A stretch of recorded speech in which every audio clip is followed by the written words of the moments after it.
Sebelum kita berbincang dengan lebih lanjut mengenai darah tinggi, kita perlu benar-benar faham apakah itu tekanan darah. Assalamualaikum warahmatullahi wabarakatuh. Untuk mengetahui mengenai tekanan darah, kita perlukan alat untuk mengukur tekanan darah, apakah definisi yang berbeza untuk tekanan darah, dan juga nilai-nilai tertentu untuk mengesahkan bahawa seseorang itu mengalami darah tinggi. Tekanan darah dibaca di dalam dua nilai. Kita akan memperbincangkan mengenai bacaan nilai diastolik dan juga kita akan memerhatikan nilai sistolik terutamanya selepas rawatan. Untuk memahami darah tinggi, kita perlu fahami apakah itu normal tekanan darah. Untuk membaca tekanan darah, maka kita perlukan BP set.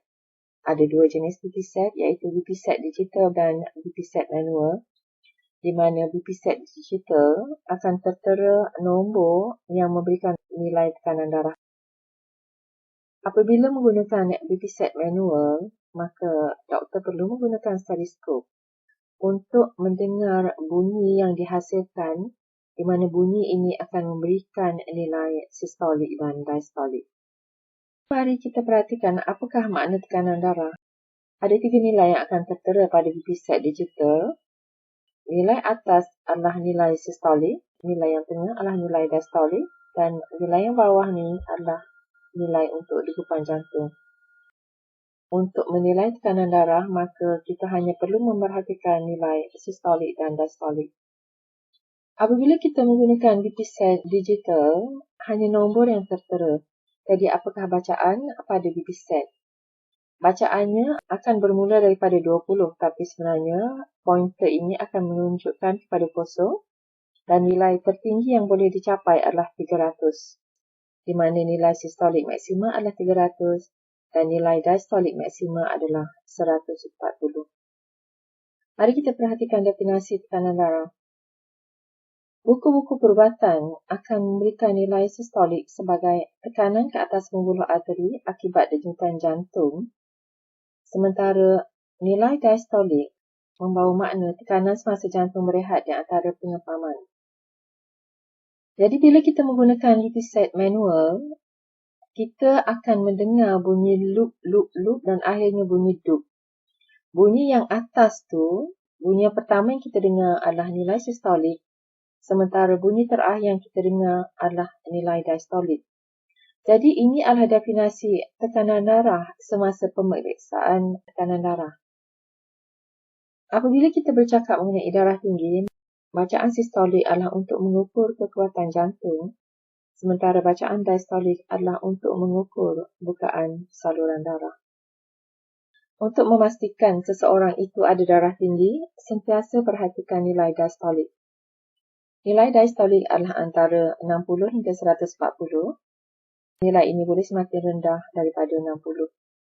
Namun ianya tidak akan melebihi nilai 140 kerana pada nilai 140, kebanyakan pesakit sudah mendapat stroke.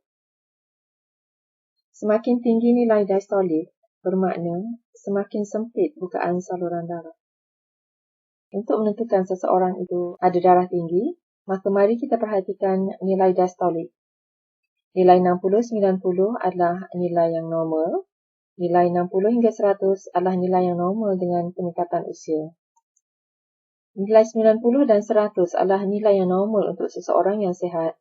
Maka bila nilai ini dipinjam oleh pesakit darah tinggi, nilai 90 hingga 100 adalah nilai borderline hypertension. Sementara nilai 110 hingga 140 adalah nilai untuk darah tinggi ataupun hypertension. Nilai 140 adalah nilai stroke ataupun nilai angin ahmar. Sementara selepas stroke, kelajuan darah akan berkurangan dan ini memberikan nilai diastolik 120. Mari kita kategorikan pula sakit-sakit darah tinggi.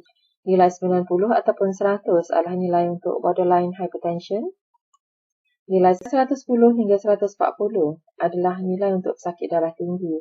Ada sakit darah tinggi yang akan hadir dengan tanda yang minima, namun ada sakit darah tinggi yang tiada tanda penyakit dan mereka termasuk di dalam kategori asymptomatic hypertension.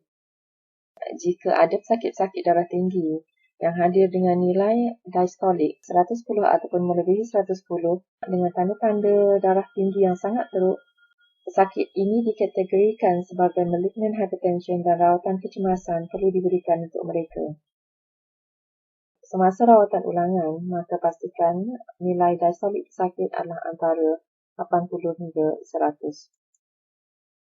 Semasa merawat pesakit darah tinggi dengan tekanan darah yang sangat tinggi, maka pastikan penurunan nilai diastolik adalah pada 30 ataupun kurang daripada itu. Kerana jika penurunan melebihi daripada 30, pesakit berisiko untuk mendapat tanda-tanda tekanan darah rendah. Apa pula kepentingan nilai sistolik pada pesakit darah tinggi? Nilai sistolik adalah nilai 90 hingga 300. Kenapa saya meletakkan 90 ya? Kerana seseorang yang sihat dengan tekanan darah rendah, nilai sistolik mereka 90. Makin tinggi nilai sistolik, menunjukkan semakin kuat aktiviti jantung. Nilai sistolik yang normal adalah 100 hingga 140, namun nilai ini boleh meningkat kepada 160 dengan peningkatan usia. Seseorang dengan sistolik yang tinggi tetapi mereka sihat, maka rawatan tidak diperlukan. Namun ada juga keadaan-keadaan tertentu di mana sistolik normal, rawatan diperlukan untuk sakit. Nilai sistolik yang patut dicapai selepas rawatan adalah 100 hingga 160. Tanda selepas memberikan rawatan kecemasan kepada pesakit dengan tanda malignant hypertension, nilai sistolik yang tinggi boleh turun, kekal ataupun makin tinggi. Maka nilai ini tidak perlu diperhatikan. Semasa rawatan ulangan, nilai sistolik biasanya akan pergi ke tahap normal. Tetapi, jika nilai yang sebelumnya normal menjadi semakin tinggi, mungkin bukaan saluran darah telah jadi semakin longgar dengan perubahan masa yang menyebabkan pengubahsuaian rawatan perlu dilakukan. Mari kita perhatikan apa pula faktor-faktor yang mempengaruhi aktiviti jantung. Sebab nilai sistolik adalah bacaan mengenai aktiviti jantung. Jadi ianya bergantung pada bukaan saluran darah. Sama ada bukaan saluran darah sangat sempit ataupun bukaan saluran darah sangat longgar. Dalam kedua-dua keadaan ini, darah yang minima sampai ke otak. Maka jantung perlu menambah kekuatan untuk mengekalkan darah ke otak supaya pesakit kekal sihat.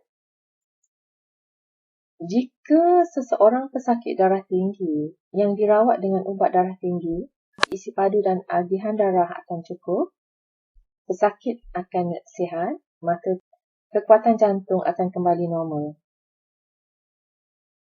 Namun jika saluran darah longgar, maka organ-organ lain perlu membahagi darah mereka untuk mencukupkan darah ke otak. Kekuatan jantung akan bertambah. Namun bila jantung keletihan, kekuatan jantung akan kembali normal.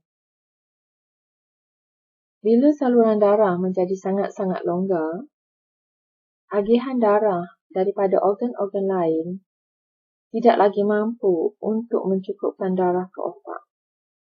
Bahagian organ-organ lain dan otak akan memberikan tanda penyakit. Ini akan menyebabkan pesakit sakit. Oleh kerana minimanya darah di dalam saluran darah yang terlebih longgar, maka jantung tidak perlukan kekuatan yang besar. Kerana minimanya darah di dalam saluran darah, maka aktiviti jantung akan kembali normal. Namun keadaan berbeza semasa tidur. Kerana bila darah yang minima tidak lagi sampai ke otak, otak akan terkejut jaga dan seseorang itu akan terjaga daripada tidur, berdebar-debar jantung, berdegup-degup jantung yang sangat kuat, seolah-olah ada gendang di dalam dadanya. Jadi pada waktu ini, jantung dipaksa untuk menambah aktiviti, untuk mengembalikan darah ke otak. Terima kasih kerana telah menonton video ini sehingga tamat. Jangan lupa untuk subscribe. Berjumpa lagi di video-video yang seterusnya, insya-Allah.